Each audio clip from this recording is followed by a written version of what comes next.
Limra'atin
واستبق الباب وقدت قميصه من دبر واستبق الباب وقدت قميصه من دبر وألف يا سيدها لدى الباب وألف يا سيدها لدى الباب قالت ما جزاء من أراد لأهلك سوءا قالت ما جزاء من أراد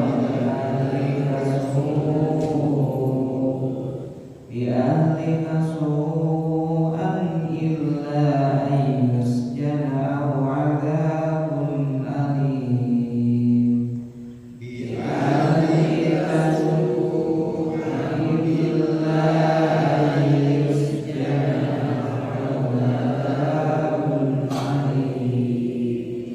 Ya, caranya di 25 di ayat 21. Wa qala alladziina ishtarahu, dan berkatalah orang yang membelinya min Misra, yang dari Mesir, limra'atihi, kepada istrinya, akrimi, berikanlah kebaikan kepadanya, maswahu, tempat yang layak, asa ayyafa'ana, semoga dia bermanfaat bagi kita, au nattakhidahu, atau kita pungut dia, waladan, sebagai anak, wa kadzalika, dan demikianlah, makana Yusuf, kami berikan kedudukan untuk Yusuf, fil ardi, di negeri Mesir, wa limu'allimahu, dan agar kami ajarkan kepadanya, min ta'wilil ahadits, tentang ta'wil mimpi, wallahu ghalibun, dan Allah berkuasa, ala amrihi, terhadap urusannya, walakinna aktsaran nas, tetapi kebanyakan manusia, la ya'lamun, tidak mengerti, walamma balagha, dan ketika sampai, asuddahu, usia dewasa, atainahu hukma, kami berikan kepadanya kekuasaan, wa ilman, dan ilmu, wa kadzalika, demikianlah, najzi, kami beri balasan, al-muhsinin, kepada orang yang berbuat baik, wa radathu, dan menggodaklah, alladzi huwa, perempuan yang dia, fi baitiha, tinggal di rumahnya, an nafsihi, kepada Yusuf Wallaqas, dan perempuan itu menutup al-abwaba, pintu-pintu. Waqalat, kemudian berkata, Haytalak, mendekatlah kepadaku. Qala, Yusuf berkata, Ma'adallahi, aku berlindung kepada Allah. Innahu Rabbi,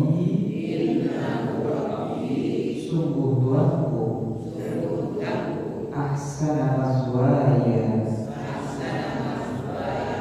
telah berbuat baik kepadaku.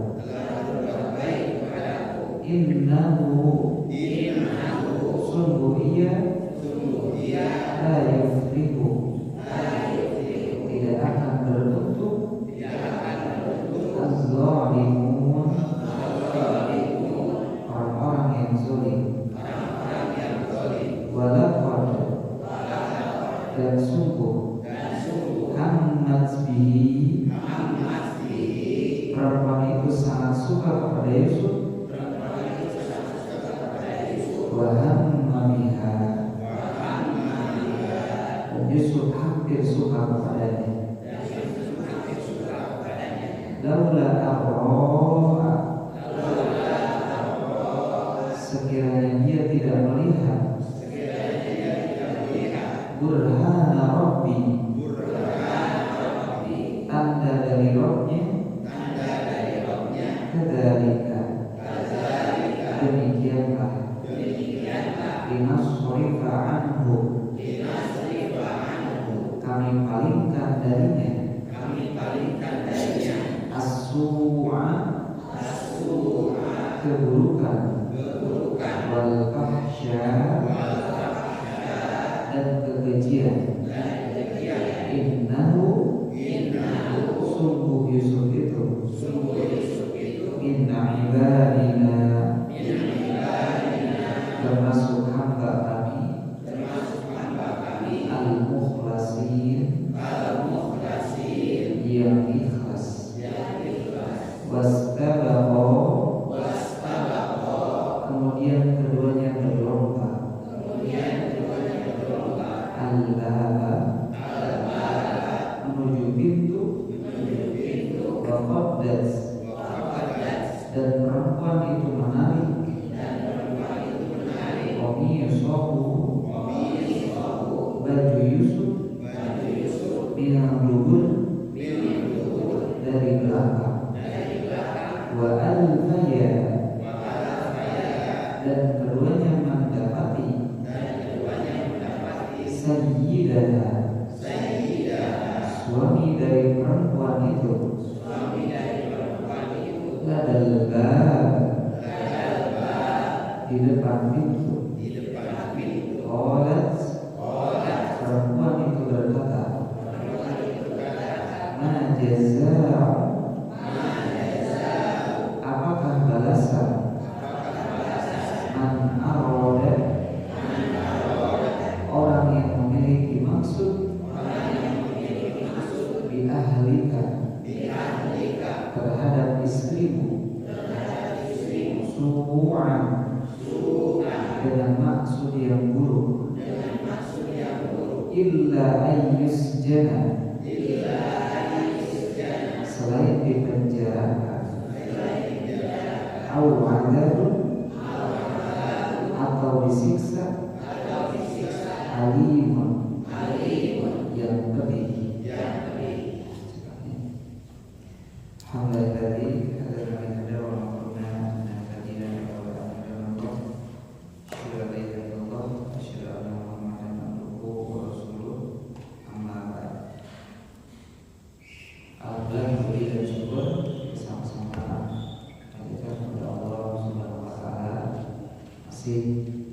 bisa merojaah sekaligus tadarus ya, dalam keadaan sehat walafiat.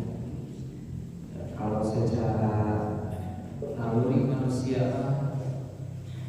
kayak nama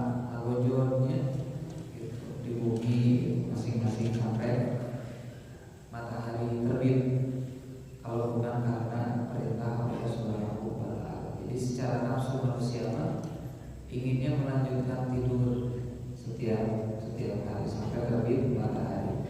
Tapi kita malah ikut maunya Allah Subhanahu wa Ta'ala. Bangun subuh, kemudian ada yang tadi malamnya ikut sholat tahajud, itu kan menolak atau memerangi hawa nafsu dirinya.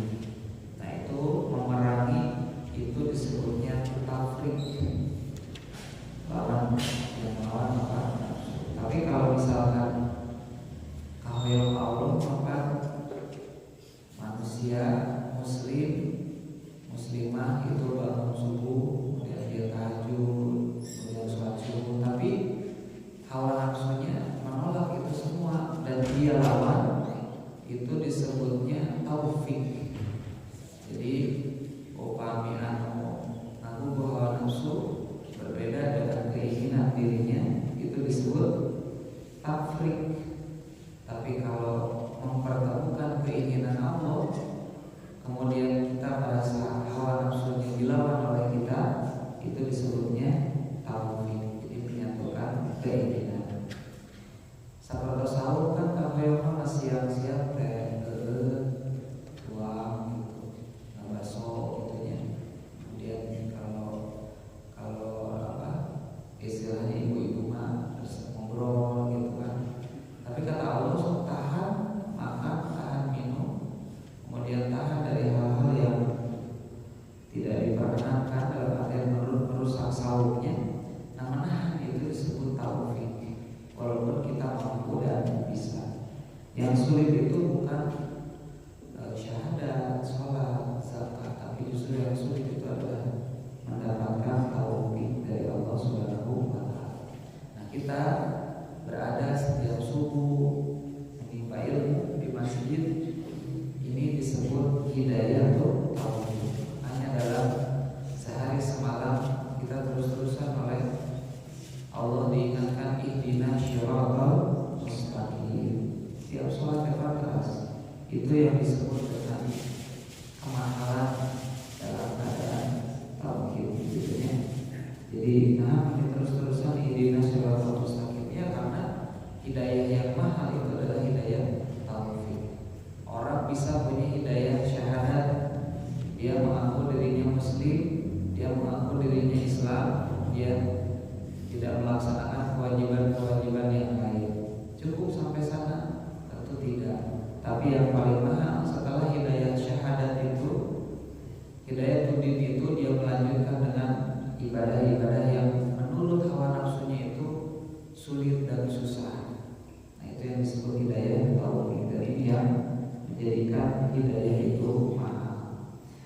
Kemudian syukur kedua adalah setiap hari kita dipertemukan dengan hal-hal yang bermanfaat, mulai dari tadarus Al-Quran, kajian-kajian hadis, bahkan setiap minggu pun sudah terjamin kan. Kalau yang ada di PC itu pengajian ahad gitu ya. Belum lagi kalau ibu-ibu punya pengajian masing-masing, itu yang harus kita syukuri. Baik, masuk ke surah Yusuf kembali. Jadi karena khusus pembahasan Yusuf ini tidak disebar dalam surat yang lain, maka kita fokus dalam surah Yusuf. Yusuf itu menjadi unik karena banyak sekali cerita-cerita yang menjadikan kita ibrah atau pelajaran. Jadi Yusuf ini turunan dari Yakub, yang nantinya keturunannya pun menjadi Imron dan Musa alaihissalam. Dan dari kalangan Yusuf ini, Yakub memiliki anak yang namanya nanti ada Yehuda, yang menurunkan keturunan Yahudi. Kemudian ke bawahnya ada Daud. Kalau dalam bahasa orang-orang Eropa itu David, Daud. Kemudian ada Sulaiman, nanti dari Daud itu Sulaiman. Kalau bahasa Barat itu Salomon maksudnya. Gak tahu, mungkin kalau bahasa Jawa jadi Sulaiman maksudnya, saking panjangnya kerajaan Nabi Sulaiman. Kemudian dari sana ada Zakaria yang nanti diceritakan juga dalam Quran menjadi nabi yang sudah tua tidak memiliki keturunan. Beliau berdoa, ya Allah senapanya tergaduh keturunan, sampai akhirnya dia memiliki anak di usia yang sudah tua. Maka anak tersebut diberikan nama kehidupan yang tidak mungkin ada kehidupan di masa tua, yang disebut dengan Yahya, Nabi Yahya tentunya. Kemudian itulah keturunan-keturunan yang dalam Al-Quran itu saling berkaitan. Belum lagi nanti dari Imran ada Hana, kemudian Maryam, kemudian Isa, sampai Al-Quran menyebutnya keluarga kecil atau Ali Imran. Banyak sekali kaitan-kaitannya. Nah, masuk ke Yusuf. Jadi setelah kemarin mentakwilkan mimpi dua pemuda itu yang dalam penjara, yang satu mimpi roti itu karena dia tukang roti, sampai akhirnya ada dil-dilan sok ayeuna nama bakal ditakwil mimpi anjeun duaan, tapi omat engke lamun geus kaluar ieu takwil ieu teh bejakeun ka raja, wartoskeun ka raja. Nah, singkat cerita dua pemuda ini keluar dari penjara sementara Yusuf masih di penjara, dan dua pemuda ini mendengar bahwa raja itu oleh Allah ditakdirkan bermimpi. Itu kan sapi itu ya, sapi gemuk makan sapi yang kurus. Nah, si raja ini memberikan sayembara siapa yang bisa menampilkan mimpi. Maka dua pemuda ini ingat omongnya bahwa pernah ditakwil oleh seorang yang berada di dalam penjara. Maka dua pemuda ini menyebutkan, coba cenah wahai raja, ada seorang yang sedang dalam penjara yang bisa menampilkan mimpimu. Dan inilah menjadi salah satu tanda bahwa mimpi Yusuf kecil itu dijawab perlahan oleh Allah Subhanahu wa Ta'ala. Nah, singkat cerita, jadilah ditakwil oleh Yusuf kabayangku 7 tahun dalam keadaan paceklik Mesir pada waktu itu, sehingga banyak sekali korban yang berhamparan dalam arti meninggal dunia. Kalau bukan karena takwil mimpi Yusuf atas kehendak Allah, mungkin saja raja tersebut juga akan menghadapi pailit atau bangkrut gitunya. Kemudian ada seorang perempuan yang datang kepada Nabi Yusuf setelah Nabi Yusuf diangkat menjadi bendahara. Ternyata perempuan ini adalah yang dulu pernah memfitnah Yusuf untuk berzina kepadanya. Jadi meminta gandum. Kalau dalam beberapa ahli tafsir ada yang menyebutkan Julaikha, ada yang menyebutkan Juleha gitu, dan lain hal sebagainya. Intinya perempuan ini adalah perempuan yang pernah memfitnah Yusuf pada waktu Yusuf akan dipenjarakan.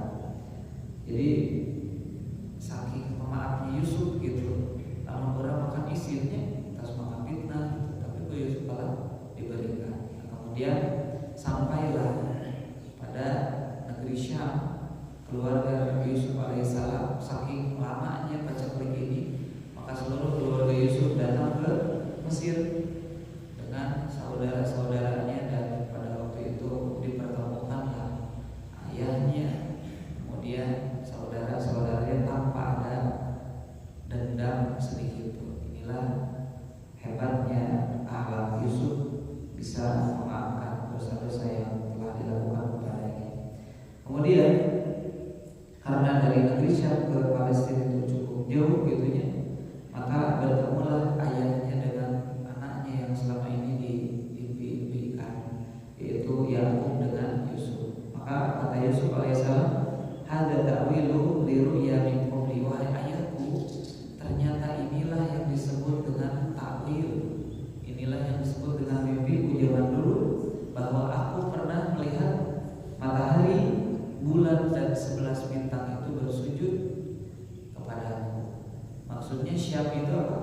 Matahari itu adalah ayahnya Yakub, kemudian Qamar itu adalah ibunya, dan 11 bintang adalah saudara-saudaranya. Nah, inilah kalimat Quran suka memberikan hal yang mendalam. Syam itu kan matahari. Di sini disebutkan seorang laki-laki, seorang ayah. Ini menandakan bahwa ayah itu menjadi matahari di keluarganya. Dengan panasnya, dengan hangatnya, dia bertanggung jawab atas seluruh rasi yang ada di planet ini. Kemudian Umar, ibunya, dia juga bercahaya